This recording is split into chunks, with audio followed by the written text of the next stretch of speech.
안녕하세요. 반갑습니다. 마하트마 단독자입니다.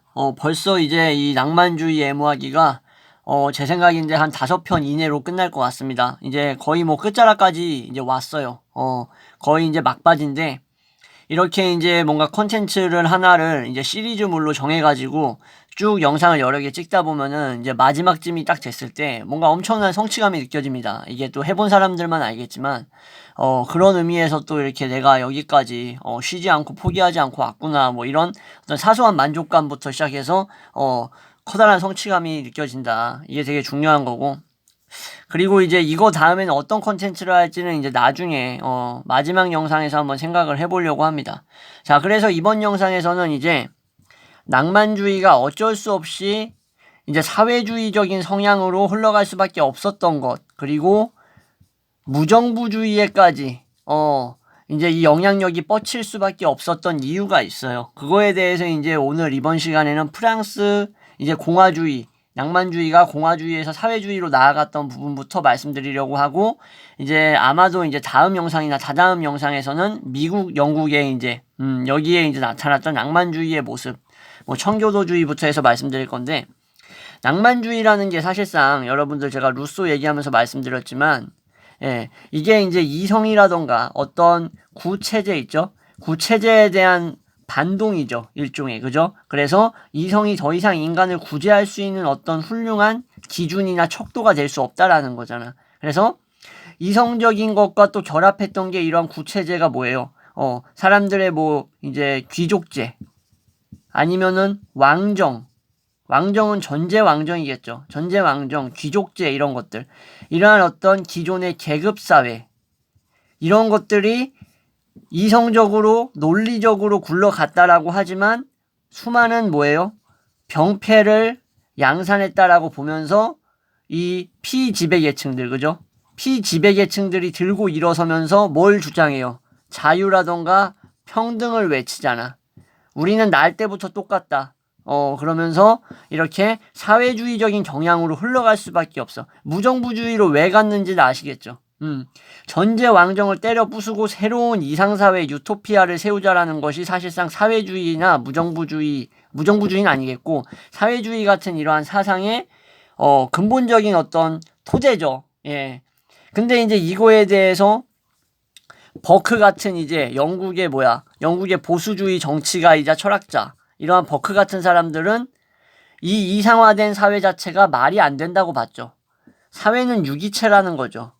유기체인 사회가 어떻게 폭력이나 이러한 혁명을 통해서 아예 뒤바뀔 수가 있는가에 대해서 회의적이었던 거야. 말이 안 된다는 거지. 그냥 사회 분란과 이런 뭐라 그래야 돼, 범죄만 조장할 뿐 니들이 원하는 건 결코 달성할 수 없다. 이런 생각을 가졌던 게 또 당시에 또 영국의 보수주의자 버크인데, 자, 이러한 차원에서 제가 말씀드리고 싶은 게 낭만주의가 사회주의하고 무정부주의로 흘러갔는데 이러한 경향이 대륙 프랑스에서 많이 일어났다라는 거예요. 영국, 미국은 좀 덜하거든요. 근데 프랑스는 어떻게 일어났는지 한번 봅시다. 자, 1830년에 7월혁명이 있었죠. 이 7월혁명에서 이제 격동기 1848년까지의 이제 시민왕이라고 불렸던 루이 필리프가 이제 다시 샤르를 10세를 이제 내려앉히고 루이 필리프의 이제 시대로 갔죠. 그러면서 이제 이게 보수 왕당파에서 이제 급진 뭐로 나아간 거예요? 공화파로 나아간 거잖아요. 왕정파에서 샤를 10세 내려가고 공화파로 간 거란 말이에요, 사실상. 그래서 이런 식으로 나아간 게 빅토르 위고라는 유명한 소설가, 레미제라블을 썼던 소설가의 사상과도 맥을 같이 한다. 자, 근데 이러한 사상들이 이 당시에 낭만주의의 학자라던가 지식인들, 이러한 사람들이 보편적으로 가지고 있던 생각들이었던 거예요. 그러니까 프랑스 사회주의 사상의 이 전 면모를 볼 수 있는 거죠. 앞전자입니다. 전체가 아니라. 그래서 나폴레옹 3세가 쿠데타를 일으키죠. 결국에는 쿠데타를 일으키고 스스로 황제임을 선언하게 되잖아요. 그래서 다시 루이 필리프가 내려오고 나폴레옹 3세가 쿠데타로 집권을 하죠. 자, 이렇게 되면서 결국 위고도 어떻게 돼요? 위고와 같은 지식인들은 망명길에 오를 수밖에 없었어. 살려주겠냐고. 위고 같은 애들이 주장했던 그런 어떤 뭐 자유주의적이라던가 이런 것들에 대해서 이 왕정 복구를 하려고 하는 이러한 나폴레옹 3세와 같은 이러한 계층의 사람들이 다시 세력을 거머쥐었으니까 여기에 가만히 있을 수 없을 거 아닙니까? 그죠? 이게 이제 1852년에서 뭐 1870년 뭐 이때까지라고 보시면 돼요. 자, 낭만파로서 봐서도 이제 위고는 사실상 프랑스 혁명의 신고전주의적인 거에는 반대를 했어요. 신고전주의는 왕정하고 결탁하는 경우가 많았어요. 왕정하고 결탁한다 그러니까 무슨 정치 집단 같은데 이렇게 표현하기보다도 왕정을 찬양하고 어떻게 보면은 보조하는 일종의 예술적인 맥락이라고 이렇게 고급지게 표현하면 좀 좋을 것 같습니다. 자, 그래서 위고의 작품 중에서 위고가 중요해서 계속 얘기하는데 노트르담의 파리라고 있어요. 파리의 노트르담. 보신 분들도 있는데 이러한 작품에서 중세 파리의 모습을 그려요. 근데 여기에 이제 가난한 자, 빈곤층, 누구예요? 피지배층들의 이러한 입장을 공감을 가지고 그려낸 작품이 바로 위고의 파리의 노트르담이다. 그리고 프랑스 섬에 망명 갔다고 얘기했죠. 망명 기간에 썼던 게 뭐예요? 장발장, 레미제라블이에요.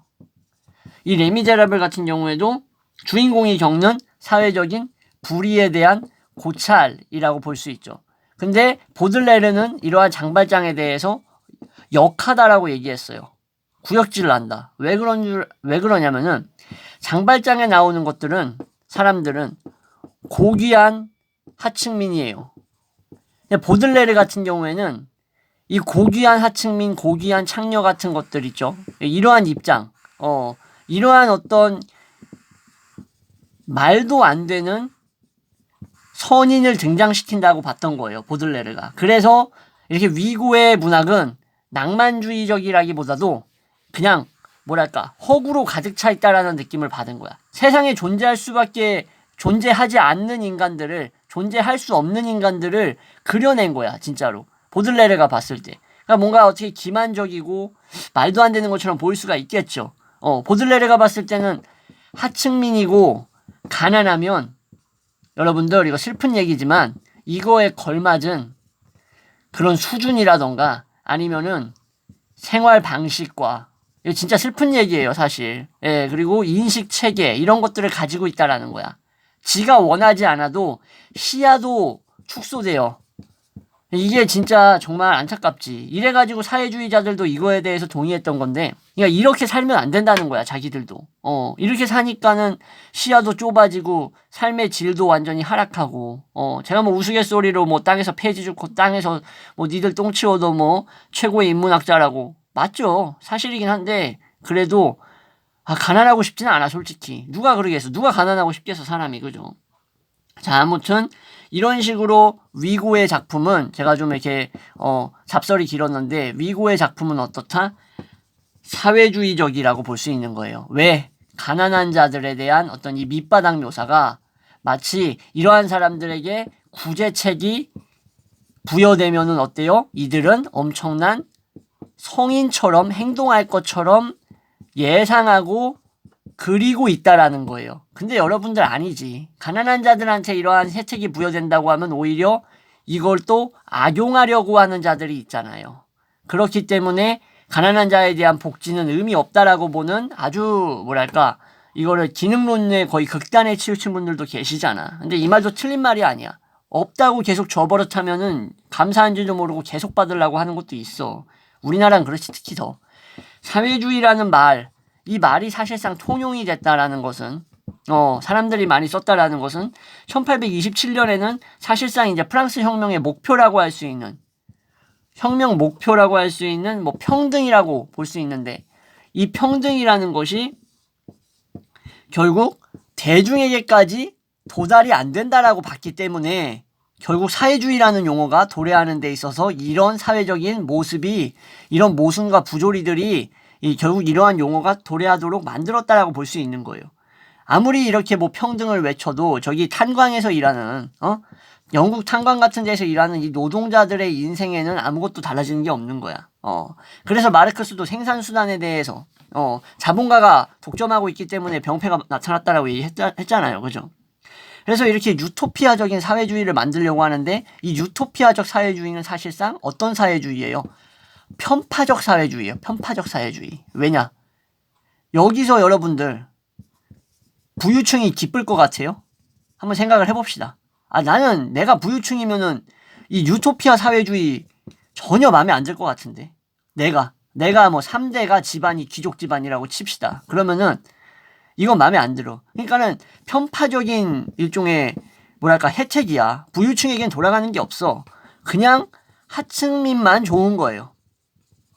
그러니까는 사회적인 어떤 공감대라던가 지지를 이거를 여러분들 보는 관점에 따라 다른데 모든 계층에 의해서 지지받지 못했다라고 보는 게 맞아요.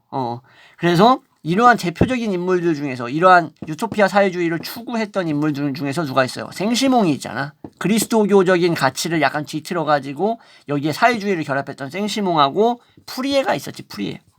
자, 앙리 생시몽 이 백작은 18세기에서 19세기를 살았던 사람인데 프랑스 혁명의 당시 공포정치 있죠. 자코뱅의 공포정치에서 생존했던 사람입니다. 누가? 생시몽이. 생시몽은 기술혁명이 돼야 된다. 당시에 막 공장 막 이런 것들이 새로 지어지고 신설되고 있는 상황에서 기술혁명을 통해서 뭘 해야 된다.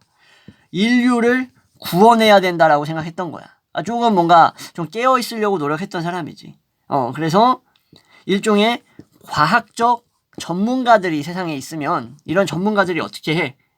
이러한 사람들이 다스리는 일종의 기술 지배의 시대. 기술 지배의 시대가 역사의 정점을 만들 것이다 라고 얘기했던 사람이 바로 앙리 생시몽 백작입니다.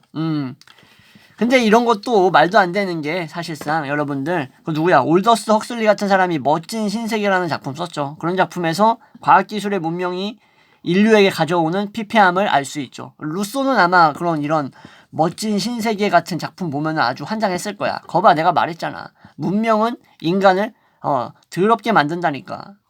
원래 가지고 있던 자연 본성을 조져놓는다니까. 문명은 악이야 라고 얘기했기 때문에 루소는 이런 거 보면 좋아했겠지. 사실상 내 말이 맞다 이런 식으로. 그죠?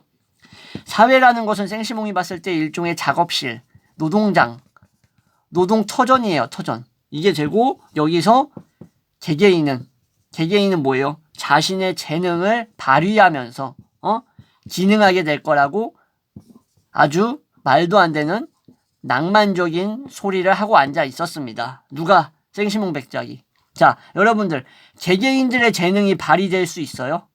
안 되지. 작업실에서 개인의 재능이 발휘된다고? 야, 이거 지나가던 개가 웃지. 여러분들 저기 가산 디지털 단지 근무하시는 분들 있는지 모르겠는데 거기서 여러분들 재능 마음껏 발휘하고 있어? 아유, 뭐 똥 같은 소리 하고 있어. 말도 안 되잖아. 그냥 부품이잖아. 그렇잖아. 그죠? 물론 뭐 발휘한다라고 생각하는 사람도 있겠지만 없어. 거의 뭐 8, 90%는 마지못해서 거기 출퇴근하고 앉아 있는 거야. 거기 막 지하철 낑겨가지고. 저도 경험자로서 얘기하는 건데 그러니까 이러한 생시몽의 유토피아적 사회주의는 노동자가 받는 대접에 대해서 그렇게 고려가 잘 안 됐다라고 볼 수 있는 거야. 그죠? 그래서 이것은 사실상 지가 원했던 평등주의적인 체계는 아닌 거야. 역설적이지. 그래서 여성과 프롤레탈리아 같은 당시의 하층민들이 일종의 이 제도적인 모순에서 해방이 된다라고 하더라도 결국 노동의 분업이라는 것은 이어질 거라는 거예요. 노동의 분업이라는 것은 뭐예요, 여러분들? 계층 이동이 금지됐다라는 얘기야. 이거는. 그래서 노동자들은 뭐가 되는 거야? 계층 이동 금지되면 뭐예요, 여러분들? 부속품이 돼버리는 거야. 사회의 부속품이. 사회의 부속품이 돼가지고 결국 생시몽을 추종하는 사람들은 이 사유재산이라는 것이 이 기술 지배하고는 공존이 어려울 거라고 봤어요. 사유재산 모으기가 어려울 거라고 생각했던 거지. 그래서 생시몽의 사상을 전파시키려고 이 생시몽 추종자들은 새로운 교회, 뉴 처치를 지으려고 했습니다. 이 뉴 처치에서 뭐 그리스도교적인 가치관의 바탕으로 해가지고 이런 유토피아적 사회주의, 기술혁명을 통한 인류의 평등을 뭐 구현하려고 했던 거죠, 사실상. 자, 그러면은 다른 사회주의자였던 또 푸리에에 대해서 한번 말씀을 드려보겠습니다. 푸리에. 좀 이렇게 유토피아 이론가 중에서 샤를 푸리에라고 있었는데 이 사람은 좀 괴팍했어요, 성품이. 근대 이 곤궁한 사람들의 삶과 자본주의의 일종의 낭비, 그리고 치열한 경쟁사회, 이런 것들, 오늘날에 아주 흔히 보이는 한국 사회에서 이거에 대한 해결책을 내놔야 된다라고 얘기했어요. 그럼 해결책이 뭔데? 바로 소규모 농업 협동 조합이다. 무슨 뭐 동학 농민운동에 나올 법한 소리 하고 있어. 거의 뭐 독일의 농민혁명, 토머스 민초가 일으켰던 그런 농민혁명에나 나올 법한 소리를 푸리에가 하고 있죠. 이런 소규모 농업 공동조합 이름이 뭐야? 이게 팔랑스테르라고 그래요. 팔랑스테르. 팔랑스테르 같은 것들, 이런 것들을 해야 된다고 주장을 했어요. 그러니까 남자, 여자 뭐 할 거 없어. 애들 할 거 없이 뭐 해야 돼 결국? 이윤을 나눠 가진대. 하여 말도 안 돼. 이윤을 나눈다고? 이 농업 공동체에서 남자, 여자, 애들이 이윤을 나눈대. 여자는 생산량이 현저히 떨어지는데 뭘 나누기는, 그죠? 그리고 조화로운 인간. 조화로운 인간은 강제에 의해서가 아니라 뭐예요? 스스로 자기 실현을 한대. 자기 실현. 어디서? 팔랑스테르 농업 공동체에서. 미친 소리예요, 사실상. 말이 안 돼. 내가 이 푸리에를 증오하는 건 아니야. 개인적인 악감정이 있는 게 아니라 사상을 놓고 보면은 말이 안 되지. 얘는 사실상 생시몽보다 좀 더 말이 안 되는 것 같아, 내가 봤을 때. 그냥 내 개인적인 생각이야. 그래서 자신의 작품에 이제 인간의 사회적 운명이라는 작품이 있는데, 푸리에가 썼던 작품, 여기에 자기의 이상을 표출했는데 이거는 되게 세심하게 나와 있어. 그러니까는 조화로운 신인류를 얘기하는 거야. 조화로운 신인류. 제가 봤을 때는 나중에 그냥 유전자 개량해가지고 인간을 새로 하나, 복제 인간을 탄생시키는 게 더 빠를 수도 있습니다. 이런 사회가 도달하는 것을 기다릴 바에. 팔랑스테르 이 농업 공동체 있죠. 농업 협동조합은 일종의 되게 소규모로 이어져요. 소규모로 진행돼가지고 되게 웃긴 게 왕정이나 공화정이나 할 거 없이 다 가능하대. 이것도 웃겨. 왕정과 공화정은 여러분들 극과 극이에요.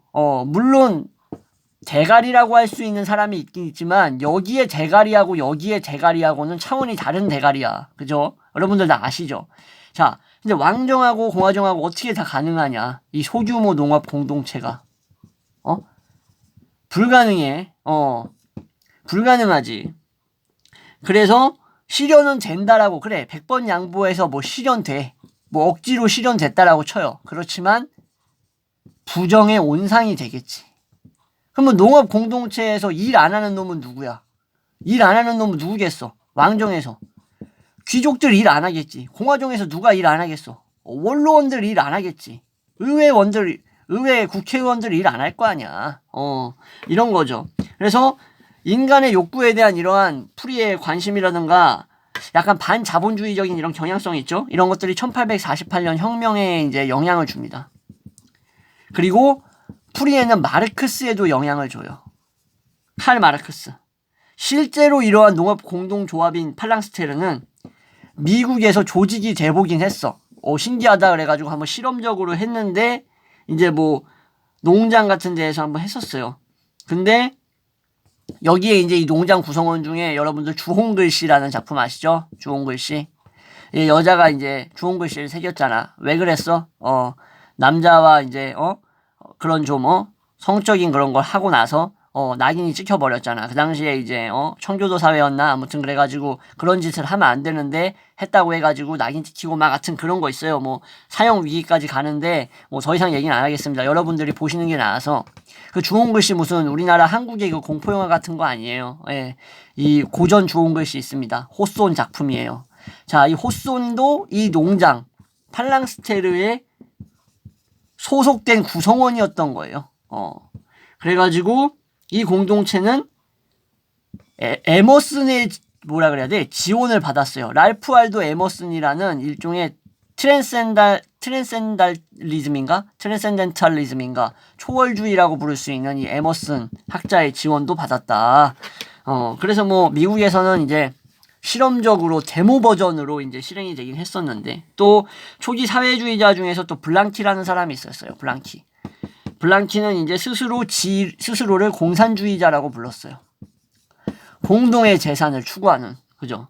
그러면서 직접적으로 움직여야 된다. 좀 과격한 느낌이 나죠. 직접적인 행동이 중요하다라고 얘기했고, 그랬기 때문에 어땠을까? 인생 절반이 거의 옥살이였어. 인생 절반 감옥살이 했습니다. 가만히 냅뒀겠어? 이런 애들 블랑키 같은 애들, 이 구체제가 블랑키 같은 애들은 가만히 냅두진 않지. 죽일라 그랬겠지. 자, 무장봉기를 주장했어요. 무장봉기. 그래서 일종의 뭔가 레닌스럽기도 합니다. 그리고 물론 레닌의 목적은 뭐였어요? 독재가 목적이었지. 프롤레타리아의 독재가 목적이었던 레닌이랑은 약간 다를 수도 있지만 그래도 무장봉기 그 과정에 있어서는 비슷했다라고 볼 수 있어요. 누가? 블랑키라는 프랑스 사회주의자가. 자, 1830년 혁명 때 샤를 10세를 내리려고 했던 그 혁명 때 수많은 사회주의자들이 가담했겠죠. 이때 블랑키는 거의 뭐 피투성이가 돼가지고 막 낭만파 끝났다, 이제 새로운 유토피아가 와야 된다라는 식으로 얘기를 했습니다. 그리고 뭐 루이 블랑이라는 사람도 있었고, 뭐 노동에 관한 신념을 가졌던, 그리고 뭐 또 사회주의를 퍼뜨리는데 이제 기여했던 사람들도 있었고, 또 트리스탄이라는 사회주의자도 있었는데 페미니스트였어요. 페미니스트. 이 사람은 이제 여성 해방시켜야 된다 이런 얘기하고, 뭐 여성 임금이 노예스럽다. 뭐 오늘날 여성들이 많이 얘기하는 말이네, 그죠? 이런 얘기하면서 노예제를 이제 끝내야 된다라고 얘기했던 여성 사회주의자였습니다. 이렇게 해서 뭐 이 당시에는 프랑스는 사회주의랑 결탁할 수밖에 없었다라는 거 여러분들 아셔야 되는 거, 이 핵심인 거고. 자, 그리고 이제 푸르동까지만 말씀드리고 끝낼게요. 벌써 22분이네. 푸르동은 이제 무정부주의를 플러스로 추가한 사람이에요. 어디다가? 사회주의에다가. 사회주의 플러스 무정부주의야. 그래서 유명한 책, 소유란 무엇인가. 소유란 무엇인가라는 자신의 저서에서 뭐라고 얘기해요? 소유는 착취의 수단이다라고 얘기합니다. 무서운 말이네, 그죠? 소유는 착취의 수단이다. 그러면서 생시몽이 얘기했던 그 사회주의 사상을 극단으로 밀고 나가면서 소유라는 것은 도둑질이라고까지 표현을 합니다. 도둑질은 아니지. 로크가 얘기했잖아. 노동에 들인 시간과 노력이 내가 그 사유재산을 소유할 만한 가치가 있는 인간이라는 것을 증명한다라고 로크가 얘기했잖아. 로크 말이 맞아, 사실상. 그죠? 도둑질은 아니지. 너무 극단적이야. 푸르동은 이렇게, 그래서 이 푸르동은 노동자가 생산수단을 소유하는 거 있죠? 생산수단 소유하는 것을 이제 추구했던 사람이에요. 그러면서 이 사상의 혁명적 사상은 결국 이제 1848년에도 또 영향을 줬고, 가난과 착취 이러한 것들이 결국 소유와 관계를 맺고 있다라고 생각했고, 마르크스 사상의 반향을 얻습니다.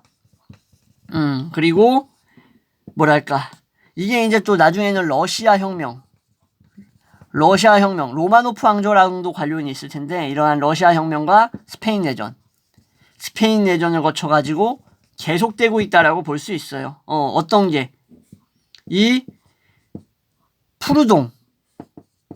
푸르동의 이러한 이론이, 왜냐면은 여러분들 무정부주의자 오늘날 없어진 것 같아요? 숨어 있어. 무정부주의자. 그리고 푸르동의 이러한 이론이 나중에 가면은 마르크스랑 대립합니다, 여러분들. 신기하죠? 이 사회주의에다가 무정부주의까지 합쳤는데, 마르크스의 이 공산주의 이론 있죠? 공산주의 이론하고 대립하게 돼요, 나중 가면은. 그래서 이러한 성향을 갖고 있는 사람들이 오늘날에도 남아있다라는 겁니다. 자, 이렇게 해서 벌써 24분 동안 얘기를 해가지고, 다음 시간에는 이제 마르크스에 대해서 그냥 너무 많이 알고 계시지만 그냥 또 추가적으로 더 말씀드린다라고 보시면 될 것 같고요. 그리고 이제 1848년 혁명, 그리고 뭐 부르주아 혁명부터 시작해가지고 이제 나중에 이제 나오는 또 미국, 영국의 낭만주의까지 말씀드리도록 하겠습니다. 시청해주셔서 감사합니다.